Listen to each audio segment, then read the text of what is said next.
अस्सलाम वालेकुम dear students, Shazman Akbar from CCU chemistry chapter number 5।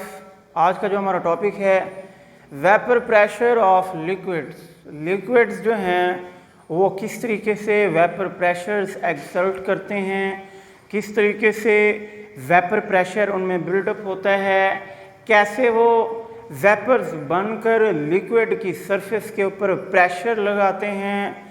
इसके बाद इनके फैक्टर्स को पढ़ना है कि कौन कौन से फैक्टर्स हैं जो इस प्रेशर के ऊपर असरअंदाज होते हैं।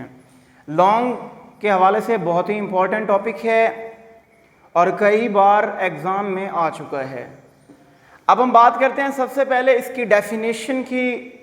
नाम से जाहिर है वेपर प्रेशर, वेपर्स का प्रेशर एक्सर्ट करना, और वो वेपर्स आबी बुखारात कहाँ से आएंगे? लिक्विड से आएंगे।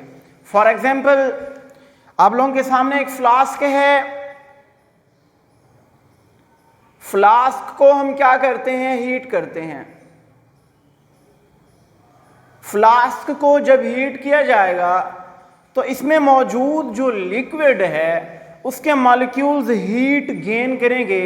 जब इन मॉलिक्यूल्स को हीट मिलेगी तो जैसे ही हीट मिलेगी इन मॉलिक्यूल्स की काइनेटिक एनर्जी में इजाफा हो जाएगा। जाहिर बात है जब मॉलिक्यूल्स की काइनेटिक एनर्जी इंक्रीज होगी तो वो आपस में जो मौजूद इंटरमॉलिक्यूलर फोर्सेस हैं उनको ब्रेकअप कर देंगे, उन पर डोमिनेट आ जाएंगे। उन फोर्सेस को ब्रेक करने के बाद वो अपनी सरफेस से एवापोरेट होकर क्या कर जाते हैं? एस्केप हो जाते हैं। अब यहाँ पर ये लिक्विड क्लोज्ड है, ये फ्लास्क जो ऊपर से बंद कर दिया गया है। अब ये मॉलिक्यूल्स जब वेपर्स की फॉर्म में एवापोरेट हो जाएंगे तो जाहिर बात है इन्हीं मॉलिक्यूल्स ने कंडेंस्ड भी होना है। ये हमारे पास ब्लू में ये हमारे पास वेपर्स हैं और ये रेड में जो है ये हमारे पास दोबारा जो वेपर्स कंडेंस्ड हो रहे हैं लिक्विड की फॉर्म में। अब यहां पर दो फॉर्म्स आ गई हैं फ्लास्क में, वेपर भी लिक्विड भी। अब एक ऐसी स्टेज आएगी कि जितने मॉलिक्यूल्स एवापोरेट हो रहे हैं, वेपर्स बना रहे हैं इस कंटेनर के अंदर, उतने ही मॉलिक्यूल्स वापस क्या हो रहे हैं? कंडेंस्ड हो रहे हैं, वापस लिक्विड में कन्वर्ट हो रहे हैं। फॉर एग्जाम्पल आप लोग घरों में देखते हैं, आप लोगों ने चूल्हा रखा, उसके ऊपर आग जलाई, पानी रख दिया। अब आप क्या करते हैं? उसके ऊपर हाथ रखते हैं। अब सबसे पहले वो स्टीम ऊपर आएगी, वो लिक्विड्स एवापोरेट होंगे, एवापोरेट होने के बाद वो स्टीम की फॉर्म में, वो भाप की फॉर्म में ऊपर आएंगे। अब जब वो आप लोगों के इस हाथ के ऊपर आकर जमा होते हैं तो ये कंडेंस्ड होना स्टार्ट कर देते हैं और यहाँ पर आप लोगों को पसीना आ जाता है। मतलब जो मॉलिक्यूल्स एवापोरेट हो रहे हैं वो मॉलिक्यूल्स दोबारा कंडेंस्ड भी हो रहे हैं, लेकिन कंडीशन क्या होगी? सिस्टम जब क्लोज्ड होगा, जब फ्लास्क या कंटेनर क्या होगा? क्लोज्ड होगा। अब जितने मॉलिक्यूल्स एवापोरेट हो रहे हैं उतने कंडेंस्ड हो रहे हैं, दोनों का रेट बराबर है। जब rate of vaporisation, rate of condensation दोनों इक्वल और अपोजिट डायरेक्शन में हो तो इस कंडीशन को इक्विलिब्रियम कहा जाता है। अब जो मॉलिक्यूल्स एवापोरेट हो रहे हैं इन मॉलिक्यूल्स की बात कर रहे हैं। ये मॉलिक्यूल्स क्या करेंगे? ये दीवारों से भी टकराएंगे एवापोरेट होकर, ये मॉलिक्यूल्स लिक्विड की सतह से भी टकराएंगे, ये मॉलिक्यूल्स आपस में भी टकराएंगे। जब इन कुलियंस होंगी, जब आपस में टकराएंगे तो इस लिक्विड की सतह के ऊपर फोर्स लगाएंगे। इस फोर्स के नतीजे में प्रेशर बनेगा और जो वेपर्स ये प्रेशर डालेंगे तो ये क्या कहलाएगा? वेपर प्रेशर कहलाएगा। दोबारा बात को सुनिएगा कि लिक्विड्स एवापोरेट हुए, एवापोरेट होने के बाद वो आपस में टकराए, वो लिक्विड से टकराए, लिक्विड के अलावा वो कंटेनर की वॉल्स से टकराए, और जब ये टकराए इन्होंने फोर्स लगाई और फोर्स के नतीजे में प्रेशर प्रोड्यूस हुआ और इस प्रेशर को क्या कहा जाता है? वेपर प्रेशर कहा जाता है। तो हम डिफाइन करते हैं कि pressure exerted by the vapours of liquid at equilibrium with the liquid at a particular temperature, कि किसी भी खास टेम्परेचर पर जब लिक्विड और वेपर्स दोनों इक्विलिब्रियम की हालत में होंगे तो जो वेपर्स प्रेशर लगाएंगे वो प्रेशर क्या कहलाएगा? उस लिक्विड का, उस माय का वेपर प्रेशर कहलाएगा। दोबारा सुनिएगा कि जब लिक्विड और वेपर्स दोनों इक्विलिब्रियम की हालत में होंगे और इस कंडीशन में क्या होगा कि जो वेपर्स प्रेशर लगाएंगे वो उस लिक्विड का क्या कहलाएगा? वेपर प्रेशर लगाएगा। इसके बाद हम इक्विलिब्रियम को डिफाइन करने लगे हैं। बात आप लोगों को समझा चुका हूं कि the state at which rate of vaporisation and rate of condensation becomes equal to each other but opposite in direction. यहां पर फ्लास्क में देखिएगा, मॉलिक्यूल्स क्या हो रहे हैं? ऊपर की तरफ एवापोरेट हो रहे हैं और नीचे की तरफ कंडेंस्ड हो रहे हैं। ये हो गई वेपराइजेशन और ये हो गई कंडेंसेशन। एक ऐसी स्टेज आएगी दोनों का रेट इक्वल हो जाएगा। जितने मॉलिक्यूल्स एवापोरेट हो रहे हैं उतने कंडेंस्ड हो रहे हैं। इस कंडीशन को क्या कहा जाएगा? क्या कहेंगे? इक्विलिब्रियम कहेंगे। लेकिन बात ध्यान में रखिएगा, दोनों की डायरेक्शन क्या होगी? अपोजिट होगी। डोनेट करेंगे liquid into vapours, vaporisation, vapours into liquid, condensation. बात समझ आ गई? यहां तक डबल एरो से डोनेट करते हैं तो ये हमारे पास होगा इक्विलिब्रियम। इक्विलिब्रियम कंडीशन कौन सी है?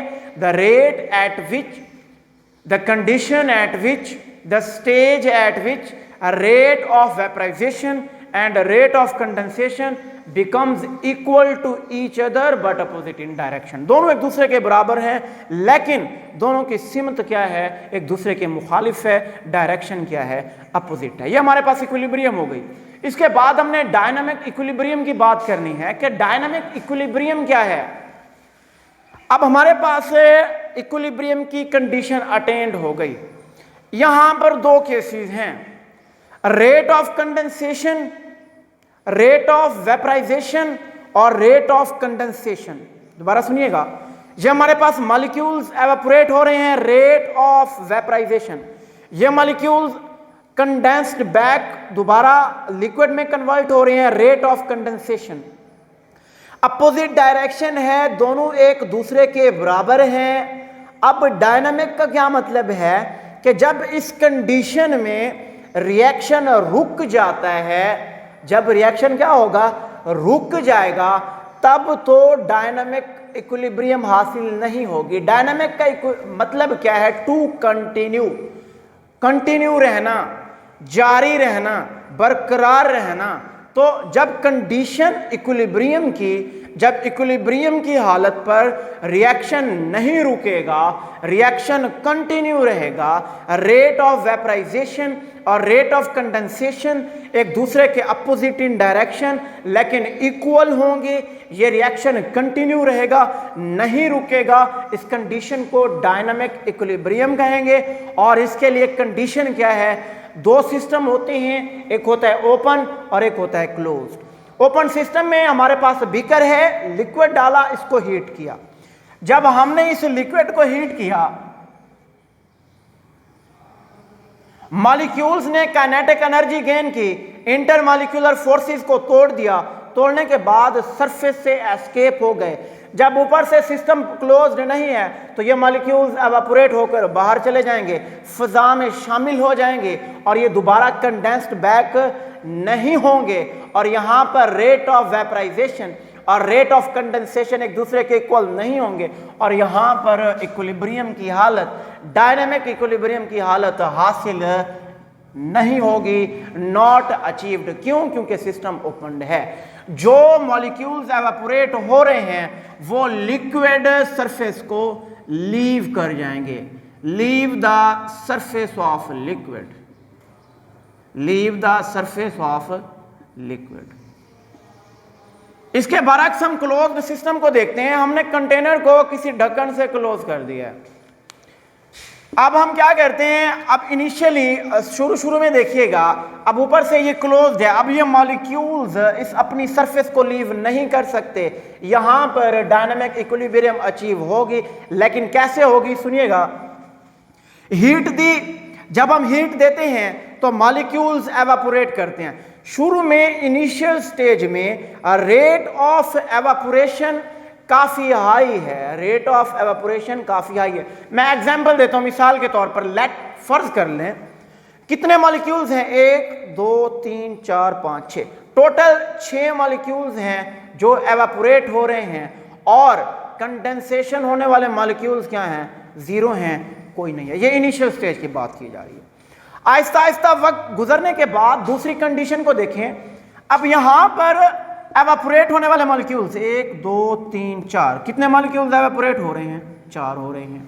और कंडेंसेशन की बात करते हैं। अब रेट ऑफ कंडेंसेशन शुरू हो गया, 1 2 मॉलिक्यूल्स कंडेंस्ड हो गए। शुरू में रेट ऑफ एवापोरेशन काफी ज्यादा, रेट ऑफ कंडेंसेशन नेग्लिजिबल, ना होने के बराबर या बिल्कुल है ही नहीं। अब वक्त गुजरने के साथ रेट ऑफ एवापोरेशन में कमी आई, रेट ऑफ कंडेंसेशन बढ़ा। एक स्टेज ऐसी आएगी, यहां पर देखिएगा 1 2 3 मॉलिक्यूल्स एवापोरेट हो गए, rate of evaporation 3 molecules 1 2 3 molecules क्या हो गए, कंडेंस्ड हो गए। जितने मॉलिक्यूल्स एवापोरेट हो रहे हैं उतने मॉलिक्यूल्स कंडेंस्ड हो रहे हैं। मतलब ये वो स्टेज है जहां पर rate of evaporation and rate of condensation एक दूसरे के इक्वल हैं। जितने मॉलिक्यूल्स एवापोरेट हो गए उतने मॉलिक्यूल्स कंडेंस्ड हो गए, लेकिन दोनों की डायरेक्शन अपोजिट है। और एक और बात, यहां पर सिस्टम क्योंकि क्लोज्ड है, ये रिएक्शन कंटिन्यू रहेगा, स्टॉप बिल्कुल नहीं होगा। तो इस कंडीशन को हम क्या कहेंगे, डायनामिक इक्विलिब्रियम कहेंगे। हां, अगर रिएक्शन रुक जाता, यहां पर हम इस कंटेनर के ऊपर जो बैरियर, जो रुकावट के लिए फर्ज करें कोई बर्तन रखा हुआ है, उसे हम हटा देते हैं, तब इस इक्विलिब्रियम की हालत को तोड़ा जा सकता है, तब ये इक्विलिब्रियम की हालत स्टॉप हो जाएगी, तब ये रिएक्शन रुक जाएगा, मॉलिक्यूल्स बाहर लीव कर जाएंगे। इस कंडीशन को स्टैटिक कहते हैं। लेकिन यहां पर सिस्टम क्लोज्ड है, ये रिएक्शन, ये स्टेट कंटिन्यू रहेगी, नहीं रुकेगी, इसलिए हम क्या कहते हैं, डायनामिक इक्विलिब्रियम। क्योंकि डायनामिक का मतलब ही यही है, टू कंटिन्यू, जारी रहना, बिल्कुल कंडीशन बैलेंस्ड रहेगी। तो ये हो गई डायनामिक इक्विलिब्रियम। इसके बाद फैक्टर्स हैं affecting the rate of vapour pressure. Vapour pressure को असरअंदाज होने वाले अवामिल हैं, 3 फैक्टर्स हैं, नेचर ऑफ लिक्विड्स, दूसरा है साइज ऑफ मॉलिक्यूल्स और तीसरा है टेम्परेचर। नेचर ऑफ लिक्विड्स की बात करते हैं। 2 टाइप ऑफ लिक्विड्स हैं, पोलर एंड नॉन पोलर। ऐसे लिक्विड जो पोलर कोवेलेंट बॉन्डिंग से बने पोलर लिक्विड्स, ऐसे लिक्विड्स या ऐसे सॉल्वेंट्स जो किस चीज की मदद से बने हैं, नॉन पोलर कोवेलेंट बॉन्डिंग। तो polar covalent bonding, polar liquids हैं, यहां पर क्या होगा, partial positive partial negative charges होंगे, इनके दरमियान अट्रैक्टिव फोर्सेस स्ट्रांग होंगी, इंटरमॉलिक्यूलर फोर्सेस मजबूत हैं। इन मजबूत इंटरमॉलिक्यूलर फोर्सेस की वजह से रेट ऑफ एवापोरेशन कम होगा। जितना मॉलिक्यूल्स कम वेपर्स बनाएंगे उतना ही वेपर प्रेशर भी क्या होगा, कम होगा। इसके बरक्स अगर हम देखें किस चीज को, नॉन पोलर को, वीक इंटरमॉलिक्यूलर फोर्सेस हैं, यहां पर रेट ऑफ एवापोरेशन ज्यादा है, ज्यादा से ज्यादा वेपर्स बन रहे हैं। जितने ज्यादा वेपर्स होंगे उतना ज्यादा कंटेनर की वॉल्स से टकराएंगे, ज्यादा फोर्स लगाएंगे, ज्यादा वेपर प्रेशर होगा। तो नेचर ऑफ लिक्विड्स की बात की, पोलर हैं, स्ट्रॉन्ग इंटरमॉलिक्यूलर फोर्सेस हैं, तो वेपर प्रेशर कम होगा, वेपर प्रेशर क्या होगा, कम होगा। नॉन पोलर हैं, वीक इंटरमॉलिक्यूलर फोर्सेस हैं, तो वेपर प्रेशर क्या होगा, ज्यादा होगा। सेकंड फैक्टर है साइज ऑफ मॉलिक्यूल। 2 किस्म के मॉलिक्यूल्स हैं, small size and large size. Hexane है 6 कार्बन पर मुश्तमिल है, डिकेन है 10 कार्बन पर मुश्तमिल है। तो hexane small size, decane large size. जितना मॉलिक्यूल का साइज ज्यादा होगा, इंटरमॉलिक्यूलर फोर्सेस स्ट्रांग होंगी, वहां पर चार्ज डेंसिटी बढ़ जाती है। इंटरमॉलिक्यूलर फोर्सेस बढ़ गई, इंटरमॉलिक्यूलर फोर्सेस के बढ़ने से रेट ऑफ एवापोरेशन क्या हो जाएगा, कम हो जाएगा। और अगर रेट ऑफ एवापोरेशन कम होगा तो वेपर प्रेशर भी क्या होगा, कम होगा। तो स्मॉल साइज मॉलिक्यूल्स जैसा कि हेक्सेन है, यहां पर क्या होगा, इंटरमॉलिक्यूलर फोर्सेस वीक, तो रेट ऑफ एवापोरेशन ज्यादा और वेपर प्रेशर भी ज्यादा। डीकेन लार्ज साइज मॉलिक्यूल है, इंटरमॉलिक्यूलर फोर्सेस क्या है, स्ट्रॉन्ग है, तो क्या होगा, रेट ऑफ एवेपोरेशन कम है, तो वेपर प्रेशर भी क्या होगा, कम होगा। लास्ट फैक्टर है टेम्परेचर। टेम्परेचर इसका बहुत बड़ा फैक्टर है। टेम्परेचर की बात करेंगे तो टेम्परेचर अगर ज्यादा होगा तो मॉलिक्यूल्स की काइनेटिक एनर्जी ज्यादा होगी। जब काइनेटिक एनर्जी ज्यादा है तो रेट ऑफ एवेपोरेशन ज्यादा होगा, और रेट ऑफ एवेपोरेशन के ज्यादा होने से क्या होगा, वेपर प्रेशर भी ज्यादा होगा। फॉर एग्जांपल वाटर को देखें, वाटर का मिलीमीटर मरकरी में डिफरेंट टेम्परेचर पर वेपर प्रेशर देखने लगे हैं। 0 डिग्री सेंटीग्रेड पर वाटर का जो वेपर प्रेशर है 4.58 मिलीमीटर मरकरी, और अगर हम देखें 100 डिग्री सेंटीग्रेड पर जो कि इसका बॉइलिंग पॉइंट है, यहां पर देखें इसका वेपर प्रेशर कितना है, 760 millimetre mercury, equal to the atmospheric pressure. 0 degree centigrade पर 4.58, 100 पर 760। तो इससे साबित हुआ कि टेम्परेचर जैसे जैसे बढ़ता जाएगा वेपर प्रेशर भी बढ़ता जाएगा। क्यों बढ़ता जाएगा, काइनेटिक एनर्जी बढ़ जाएगी, उसके बढ़ने से रेट ऑफ एवापोरेशन क्या हो जाता है, इंक्रीज, तो वेपर प्रेशर भी बढ़ जाता है। तो ये वेपर प्रेशर की वैल्यूज याद रखिएगा, एमसीक्यूज के तौर पर बहुत इंपॉर्टेंट है। ये हमारा आज का टॉपिक वेपर प्रेशर यहाँ पर एंड होता है। लॉन्ग के हवाले से इसे अच्छे तरीके से तैयार कीजिएगा। Wish you best of luck. अल्लाह हाफिज़।